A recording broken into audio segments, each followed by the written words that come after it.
the year also generally saw smaller than average drawdown.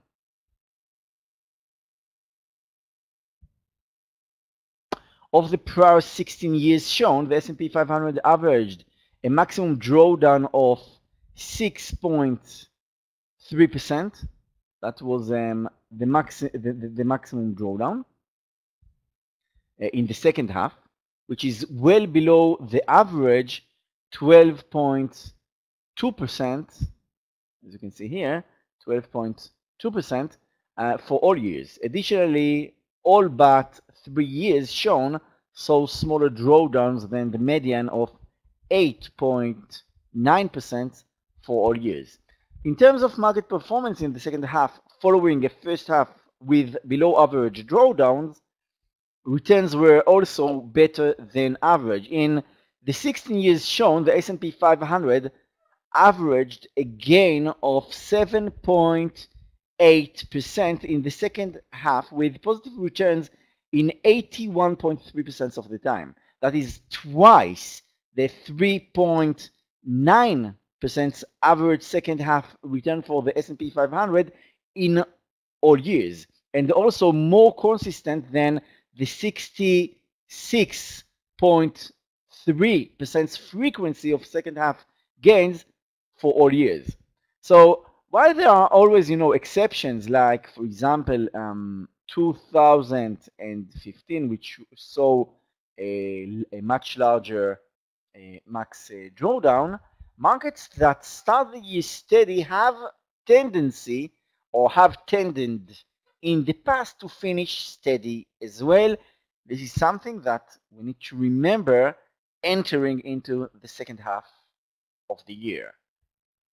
All right, let's have a look what's happened in the economic arena last week, and then we will take a look at what's going to happen in the economic scorecard this week. So first of all, economic data last week was extremely quiet, and while the pace will pick up this week, it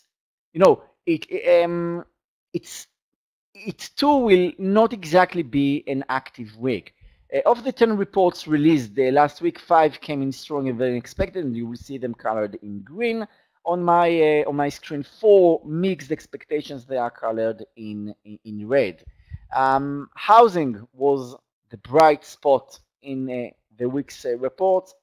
All 3 housing-related reports actually exceeded expectations. Relative to recent weeks, the even split isn't actually that bad. So let's take a look at what the market has in store for us for this week. And this is actually just a snapshot of what you get in our daily report. And you all can actually download today's report and every day.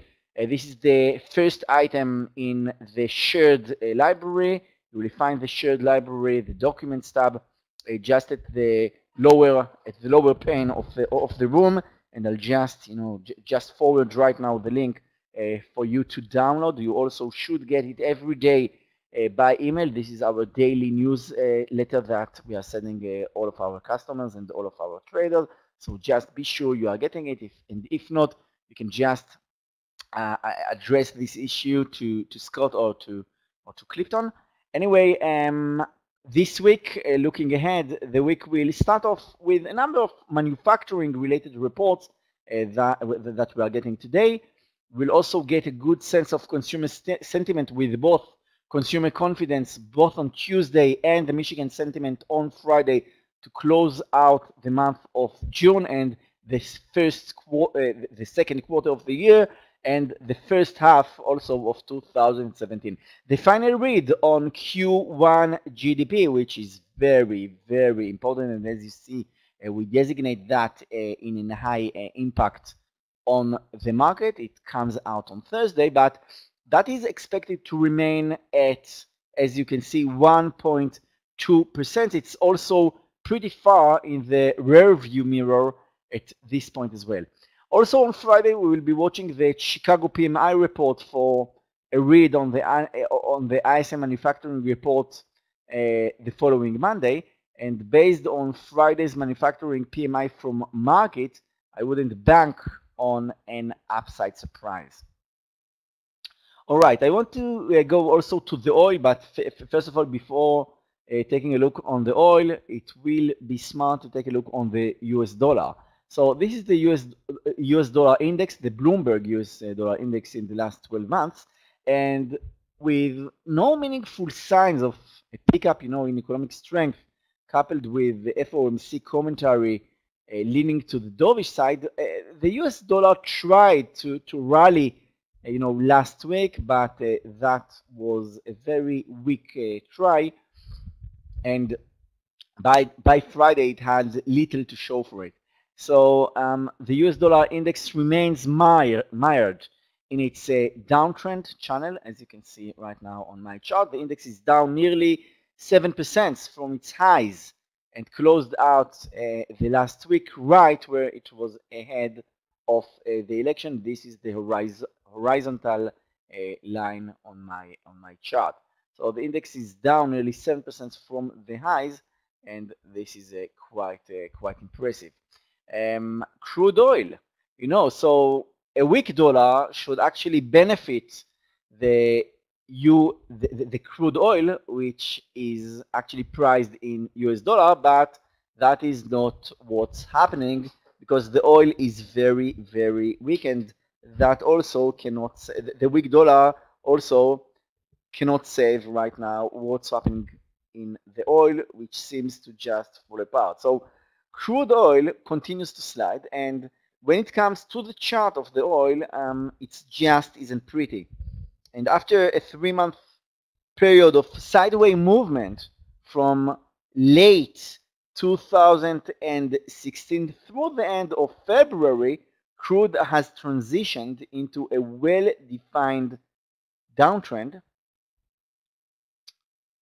So this is downward channel of lower highs and lower lows, and in the process, the price of crude oil has moved into a bear market territory with a decline of 21%. The next table I want to show you lists all 37 bear markets for crude oil from 1983 through 2017. It's also including the current one. Now, bear markets are all different and influenced by various factors. So the length and magnitude vary quite a lot, as you may see. But in aggregate, though, the average bear market sees a decline of 33.93%, with a median stands at 31% over a period of 114 calendar days. The median for that length is 81. While the current bear market is already longer than average, right? So as you may see, the current length of this one is already 117 above the average 114. In order to become average in terms of its decline, crude would have to trade down towards $37 per barrel, or another 14% from current levels, and I wouldn't exclude this possibility.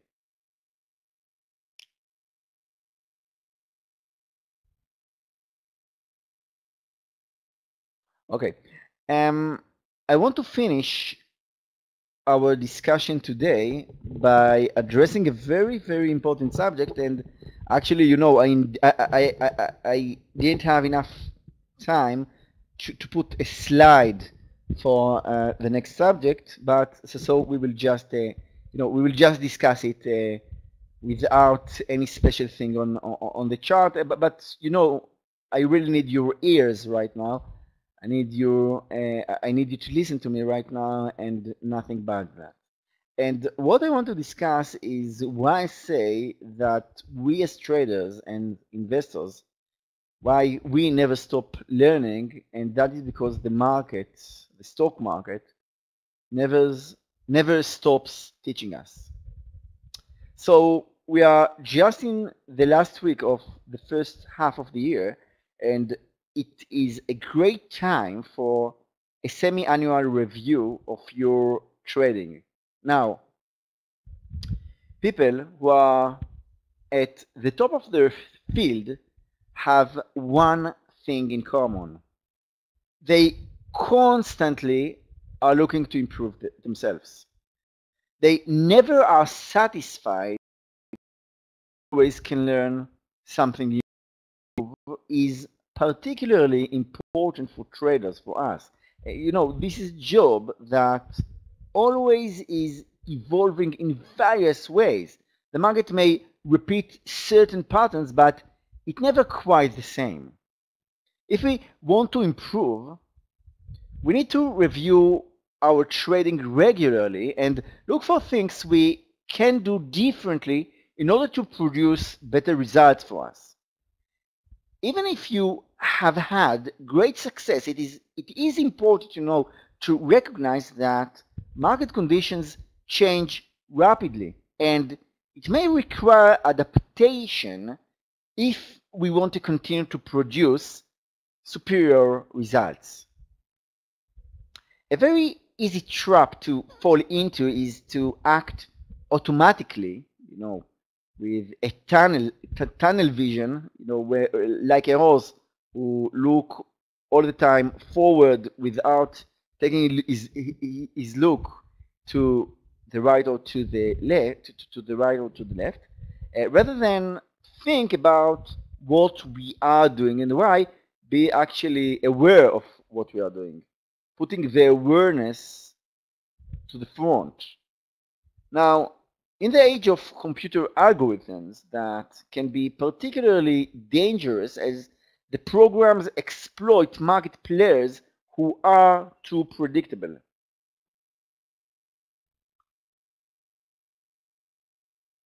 We are fast approach the halfway mark of 2017, and so it's a good time to look back at our results and reflect on what worked, what didn't work, and what we might change. Now, this isn't just about returns.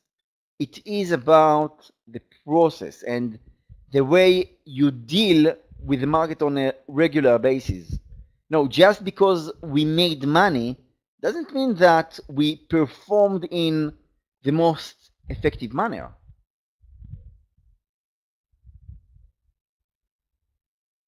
Now, so I want to share with you a couple of my thoughts on my personal trading in the first half of the year.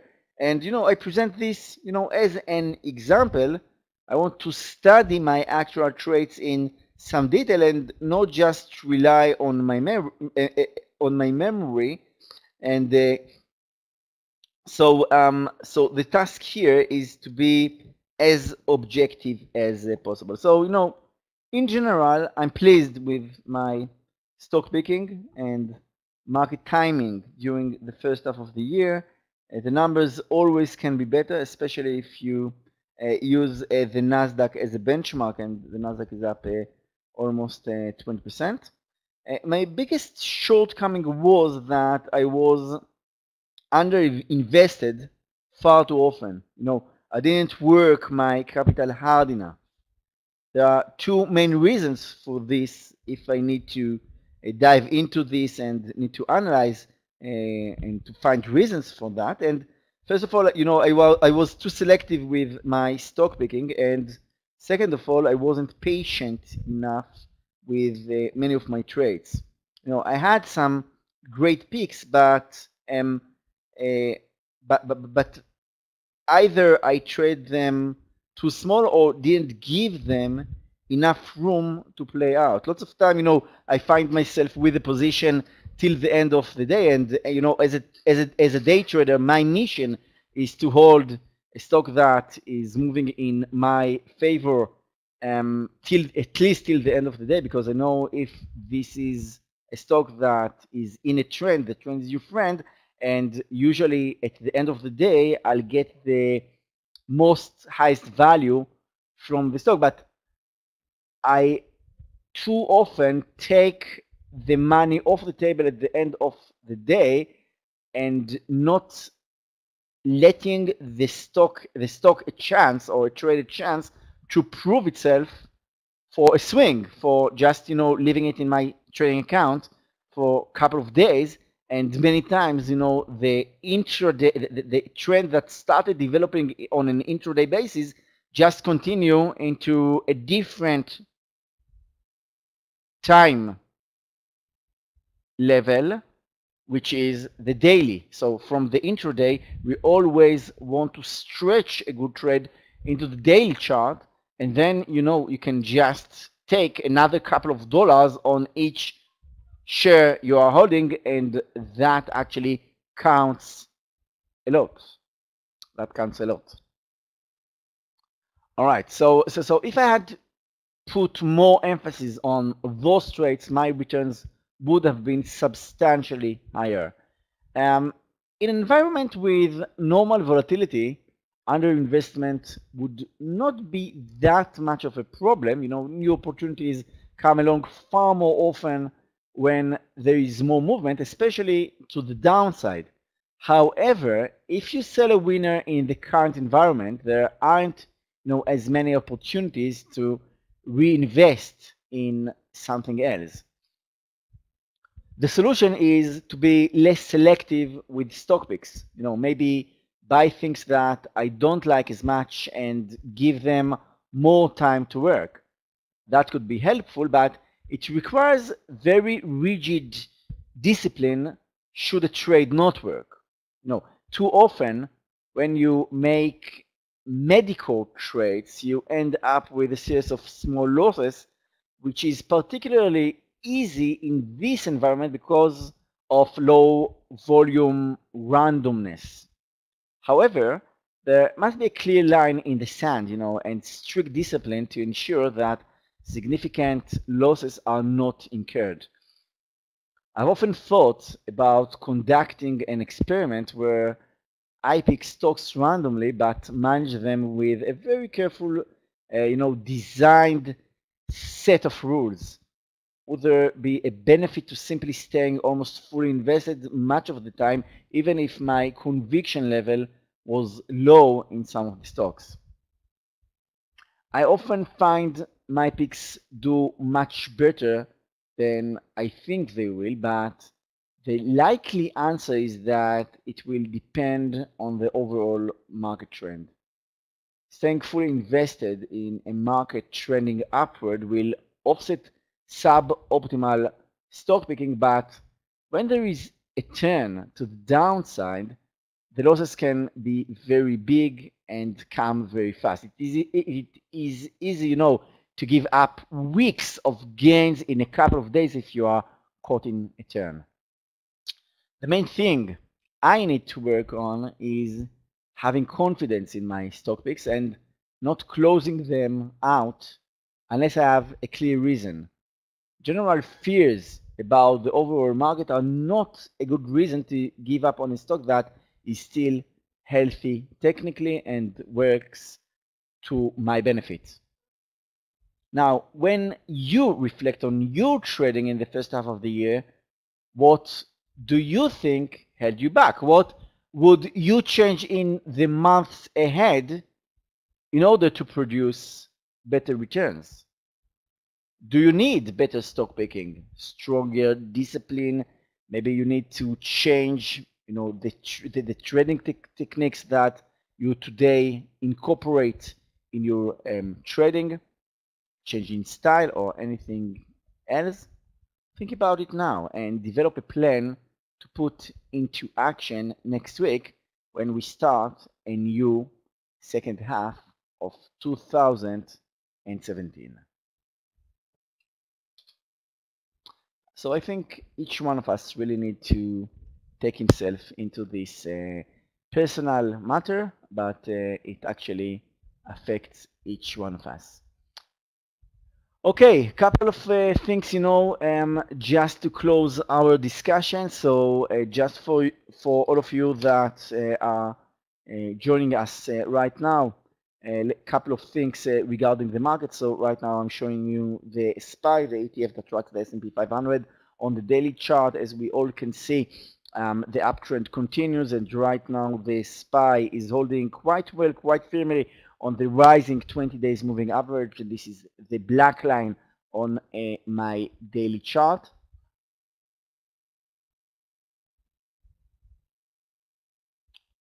And right now, looking on the futures, higher oil, bank bailouts in Italy, and big investments by a hedge fund in Nestle are providing reasons for a positive start to the week. It doesn't hurt that the end of the quarter is coming up and there is some spillover from the Russell Index rebalancing that took place on Friday, and we talked about it earlier at the start of this session. But the good mood really doesn't have a reason and doesn't need a reason. We have to remember that a mood does not need a reason. If you looked at the charts this weekend, the main thing you probably noticed is that hundreds of individual stocks had a large surge in volume on Friday due to the Russell rebalancing. It also can be seen in the Nasdaq Composite, which had its highest volume since the Russell rebalance a year ago. We won't see it on the Nasdaq or on the QQQ, but we will see it on the Nasdaq index. All right, not on the ETF, but on the Nasdaq index. It also so the ETFs are mostly unaffected by this rebalancing. It affects the stocks, it affects the indexes, it doesn't affect the ETF. So this is why we don't see it on the ETF. But if you take any stock, almost any stock, you will see a surge in the trading on Friday. And a couple of stocks that I showed earlier was TTD, and just look on the surge in the volume on Friday. AAOI, another surge in the volume on Friday, and so on. Let's move back to the SPY. The other notable aspect on the chart is that the Nasdaq and the Nasdaq 100 have regained their leadership roles. After a very ugly day for a big cap technology stocks that was occurred on June 9, there hasn't been any major downside momentum. So the rotation that was taking place out of the FANG names abruptly came to any end, and we are seeing broad strength this morning. As one trader I heard commented this morning, the market doesn't need a reason to be happy or unhappy, and that pretty much sums up the most notable aspect of the recent market action, which is that it isn't news driven for long.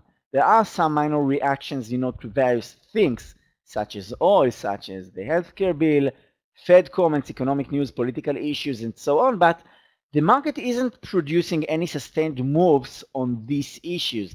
They are just, short-term trigger points for computer-driven programs.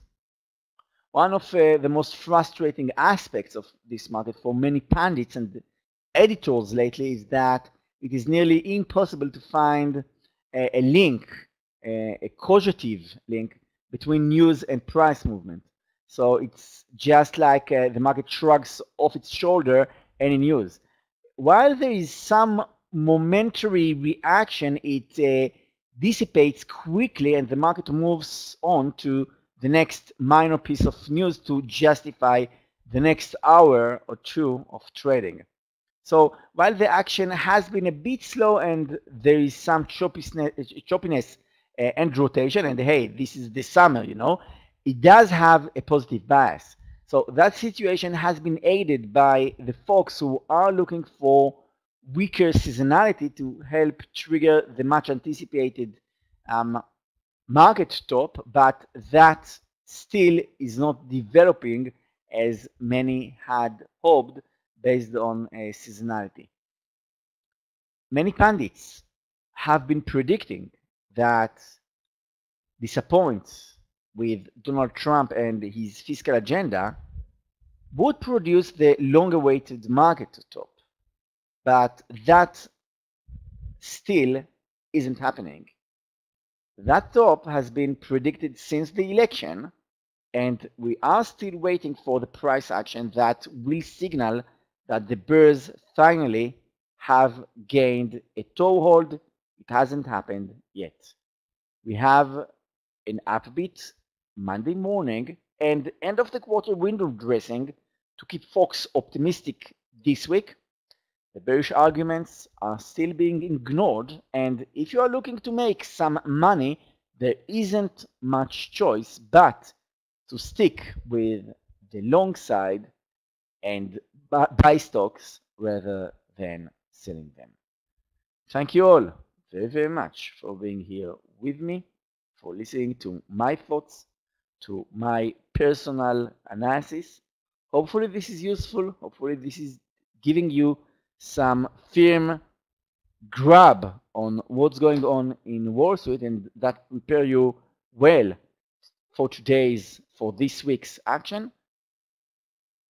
I wish each one of you a great trading week, the best trading week, just to close out a great first half of 2017.